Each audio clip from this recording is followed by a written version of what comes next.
Welcome to the newest Paintbrush. Today we're going to talk about Ulrik the Slayer.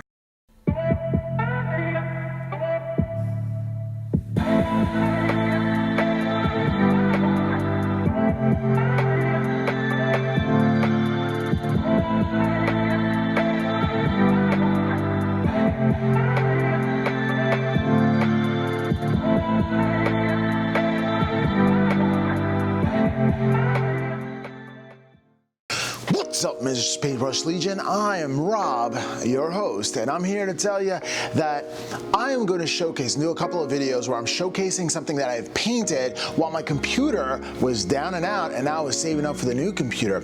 I was really busy at hobby work, but I really want to showcase every character that I've done and tell you the story behind them as well, so getting into lore a little bit while showing you a picture. Well, tell me if you like this style of video. Comment down below if you like it. I'll keep doing videos like this in this style. If not, then I'll stop the video and do something else. I'm also using this as a platform to be able to journey into editing and computer software that is new to me, so I'm just constantly trying to develop. The beginning of this show came up with a brand new intro. Let me know what you think about that one too. But enough about this stuff. Let's get on to our main event, Ulrik the Slayer. Check it out. Okay, so let's talk about Ulrik the Slayer and how I went about painting him. So at first, my challenges was his cape, because his cape comes in two parts. So I had to paint everything, and once I'm done painting everything on the cape, I had to go back and put some green stuff into that patch, mold it in together while it was painted. And then what I did was I took any kind of putty. I took putty and I put it around the areas and then airbrushed the areas just to try to blend that cape in. It's really tough when GW actually puts creases into a flat surface like a cape and you really want it to come out smoothly.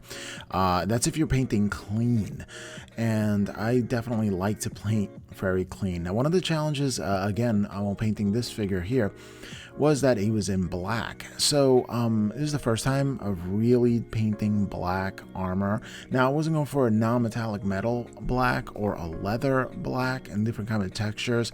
I was pretty much going again with the box art that came with it. And I kind of wanted to like simulate that kind of feel to it, that vibe.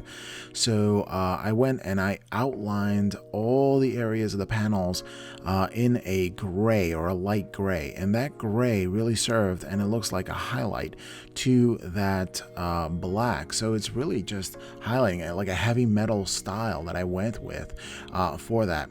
Another great thing was the gradient for the yellow. And then I do is I take a wash, a GW wash, Seraphon Sepia, and I actually airbrushed the bottom of it just to give it that brown texture with the yellow in the areas, and that really makes a difference for me when painting. So this is a great piece, and Ulrik the Slayer is a great guy. I mean, it's like a lot of fun to paint. I definitely painted while my computer was down, and I'm still learning how to use this computer, so I'm doing this voiceover in Adobe Audition, so this is pretty neat that I'm using this for the first time. So I wanted to talk a little bit about Ulrik the Slayer.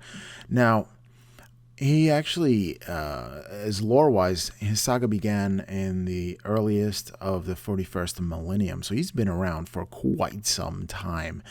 And for the better part of the 1,000 years, he's been fighting nonstop. He's waging endless war after war.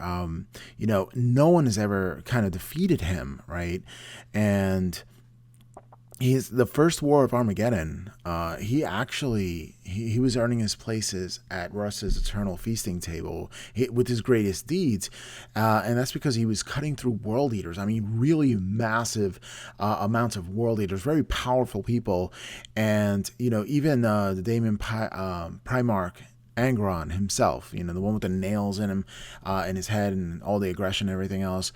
I mean, even he saluted Ulrik the Slayer, and that's how he got his nickname, you know, Ulrik the Slayer, because he just, you know, he's beast. He's definitely beast mode.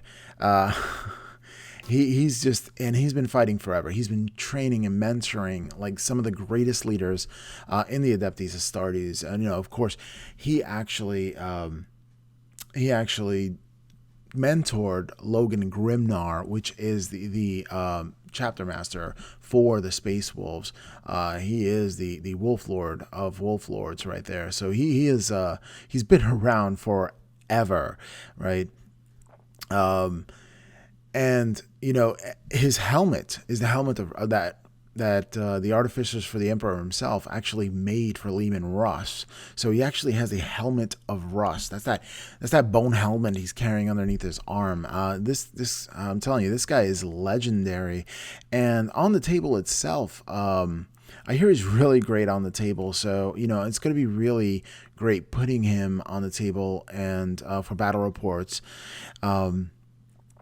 I think it's going to be a lot of fun to play him. It's going to look a hecka good on the table. It was a lot of fun to paint. Again, during this downtime that I had while I was building the new computer and the old computer is gone, I filled it up with some hobby time. And really, I had the summer to get painted, and I really wanted to get this done. My only regret is not having a tutorial for this guy because I couldn't record onto something, like the files would be too big, and I couldn't put these audio and video files onto a computer to save it so I can keep recording, so I keep doing tutorials. So that's the only regret that I have for this piece. Now, this is a showcase of my work, and I really do hope you like it. Ulrik the Slayer is one bad butt dude. Well, if you like this video, like, share, comment, and subscribe, and we'll catch you next time on the Miniatures Paintbrush.